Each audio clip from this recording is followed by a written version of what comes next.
Testing, testing. Hello there, I'm Sarah and welcome to the channel. If you've been here before, welcome back. I'm going to talk about 7 key financial performance indicators that every aspiring architect should get to know and be familiar with, especially if you're taking the ARE 5.0 exam, the practice management section. And by the way, you can also sound pretty smart if you're talking to a CFO. Just saying. Let's dive in.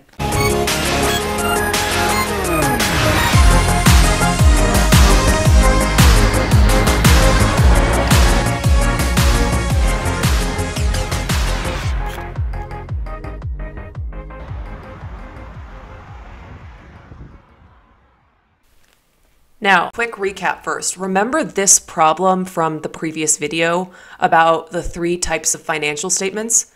Well, as promised, I've given you the answers here below. So how much cash a firm has? That's the balance sheet. Did you get that correct? Good job. How cash came into the firm? That's found on the cash flow statement. Hopefully you got that one right too. If you did, comment below and let me know. If you have more questions, definitely refer to that video on the 3 types of financial statements. What are the key financial performance indicators and where do they show up? So in total, the Architect Handbook Professional Practice, which is the Architect's Bible, the Architecture Bible, has 11 key performance indicators that a firm can use to assess their financial health. In this video, though, we're only going to talk about the 7 out of the 11. The 7-11. I like that. 7 out of the 11 for the profit loss statement. These include the utilization rate, overhead rate, break-even rate, net multiplier, profit to earnings ratio, aged accounts receivable, net revenue per employee. What is all that jarble? I have no idea. No, I do, I promise. That's why you're here for this video. I'm going to teach you just enough to be able to sound smart on the elevator with that CFO. The first term is utilization rate.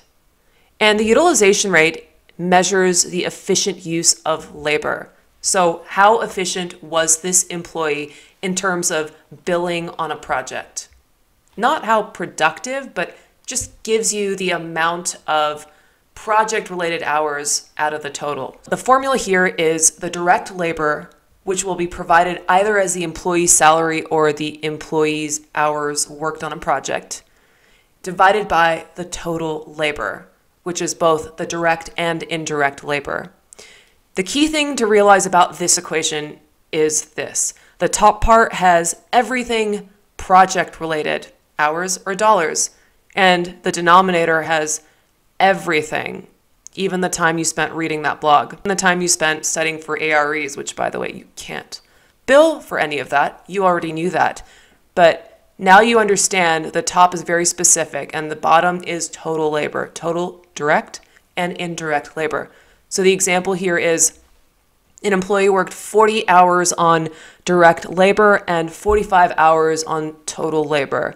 Multiply that by 100, 89%. This employee was 89% efficient in terms of their billable hours.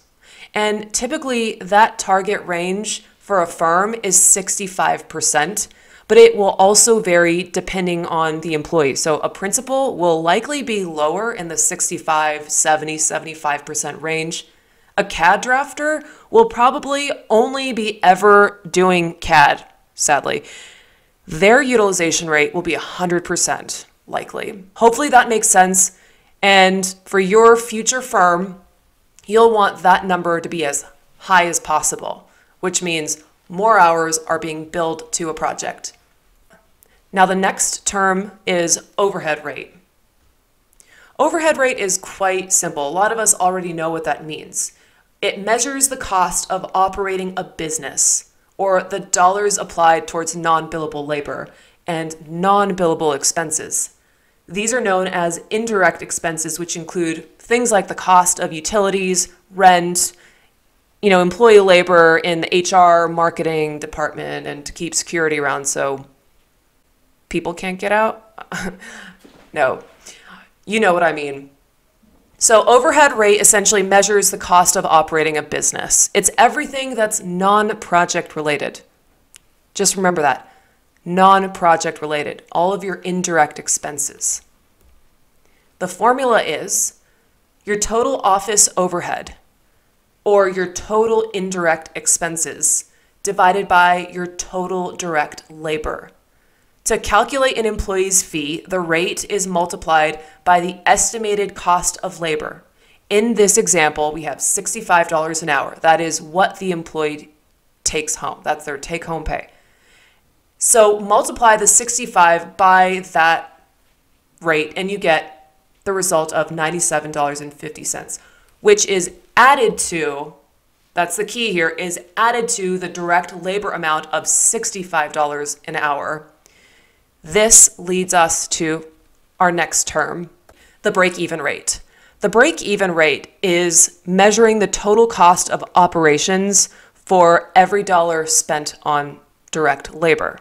Now the formula here is your overhead rate plus 1 equals a unitless number. This is 1.5 from the previous example, plus 1 equals 2.5. That was easy. Okay, now what do I do with that? Well, you take the 2.5 and we'll multiply that by the hourly rate.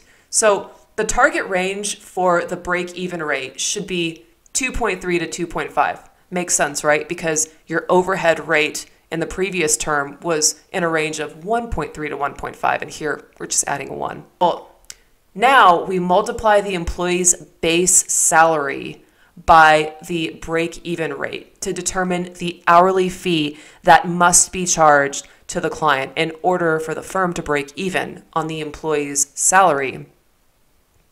We can then increase this number by whatever percentage to include a profit margin. That's what we're really all about. Not really, but really. A note about overhead. It's important to note that keeping overhead to the absolute minimum is a great way to increase your firm's profit. And the greatest source of overhead comes from indirect labor. HR, security, marketing. They're all very important, but they're also overhead. Let's jump to the net multiplier. The net multiplier measures the revenue generated for every dollar spent on direct labor. Everything we've learned thus far, we learned the overhead rate, the break-even rate, and the net multiplier. These three are key. They're related. They're like sisters and brothers, brothers and sisters. Wow. These three are so related because all three get used in conjunction with an hourly rate to calculate something. First, a quick definition before we look at this formula. Net operating revenue. If you don't know what this means, I have a whole video about this term. But a quick definition here is net operating revenue is the net dollars remaining after deducting all project-related expenses. The formula is found by dividing the net operating revenue, which is in dollars, by the total direct labor, and that yields a unitless number. The net multiplier is used to calculate the fee that we will charge the client, we being the firm. It includes employee salary, which is known as direct labor. It includes employee benefits, also part of indirect labor, or indirect expense, I should say, plus office overhead, which is considered indirect expenses, plus a margin for profit. That profit is what bumps this up to being the net multiplier. For example, a firm is using a net multiplier of 3.2. An employee is paid $65 an hour. The billing rate charged to the client would be the product of the two. 65 multiplied by 3.2 is $208 an hour. That is the employee's billable rate. It's the end-all, be-all, final number. And we all have a billable rate in our firms. If you work in a firm, then you have a billable rate. If you're not aware, you should ask your supervisor. We can think of the overhead rate, the break-even rate, and this net multiplier all, again, as multipliers that are used to calculate and arrive at the employee's billable rate. This is incredibly important. Because I mean, ultimately, it's part of making an architectural firm successful and profitable. So setting the right fee means arriving at the right net multiplier. And once you find the right hourly rate, then you can figure out how many hours are going to be applied on a project, take those hours and multiply it by that employee's billable rate, and you have, boom, derived a fee to charge your client. It's that easy, kind of. Okay, on to the next one, profit to earnings ratio. So before we actually dive into this definition, let's just recap. The previous 4 definitions were tied to understanding how we derive billable rates and define both employee rates, which ultimately lead to profit for a firm. Hence, all of this data is a crucial part of the profit loss statement. The next set of terms are related for a top-down look of the firm's revenue and profit. Let's proceed with the profit to earnings ratio, which measures the firm's effectiveness in generating a net profit. It's kind of in the term already, right? Profit to earnings. The formula here is net profit provided in dollars, which the net profit is before distributions and tax, divided by net operating revenue. The answer will be provided as a percentage. Out of the firm's total net revenue, how much of that is net profit? In this example, there's a net profit of $100,000 divided by the net operating revenue of $500,000. That equals 20%. 20% is the profitability for the firm. And the annual profit plan typically has a targeted profit range, which should be equal to this number or greater, not less. Our 6th term, we're almost there. Net revenue per employee.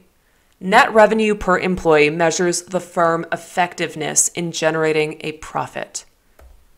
The formula is your annual net operating revenue, which is provided in dollars, divided by your total number of employees. And that gives you an answer that's in terms of dollars per employee. So if the firm has $45 million in net operating revenue, divide that by the number of employees in the firm, 450 employees. That's a lot of employees. That yields $100,000 per employee. Every employee in that firm is generating or earning for that firm $100,000. That's pretty good. That falls within the target range of $100,000 plus per employee. Our last term is aged accounts receivable, and it's all about getting paid on time. Everyone wants to get paid on time for the work that they provide. No one wants to wait months or years to get paid. That's just not cool at all. It's the same with a firm. The aged accounts receivable measures the average time in days between invoicing and the date payment is received. The formula is average annual accounts receivable in dollars divided by this ratio of net operating revenue divided by 365 days equals the number of days it takes for the firm to get paid. I know that's a whole lot of words. I have separate videos on each term in this definition. Here's an example. The firm's average annual accounts receivable is $240,000 divided by their net operating revenue of $595,000 divided by 365. Take the 2, divide it, and we get 147 days. That's 147 days from the moment this firm provides their service and gets paid. Is that within the target range? Absolutely not. We want to keep that within the 60 to 90 day range, maximum. Less is even better. Whoa, that was a lot. You're thinking, Sarah, that was so boring. I never want to watch your video again. And if you're thinking that, fine. But if not, and you really want to understand these terms, then definitely do watch this video once or twice or 3 times or 4, however many times. Because I will say from experience, I had to read the book. I didn't understand a whole lot of stuff. I had to ask questions. I had to ask people. I had to just do everything. And I still didn't understand. So repetition is my number 1 tip for you. Review, and listen to this video again and again. And I promise you, one day, just out of nowhere, you're going to get it. And you're going to feel so good. You're going to feel on top of the world. In summary, we've just reviewed the 7 key financial performance indicators, which are used to calculate key metrics from the profit loss statement. And in general, the first half of the terms are related to calculating an employee's billable rate, whereas the second half of the terms we covered are related to coming up with the profit and the revenue per employee, sort of a top-down approach for the firm's profitability. Here's your sample question to practice what you've learned. Place the 2 terms in the correct box. We have accounts payable and accounts receivable. I know you're thinking, Sarah, we didn't go over accounts payable, but I believe in you and I know you're really smart. You learned what accounts receivable was, so you should be able to figure out what accounts payable is, because that too may show up on the ARE 5.0 practice management exam. And definitely a term you'll need to know for your firm's financial success. And if you've liked this video or found any part of it helpful, please smash that like button, because it'll help me create more videos to help you succeed in conquering the world. Well, maybe not that much, but it'll help you on your exam. Thanks for joining, and see you in the next video.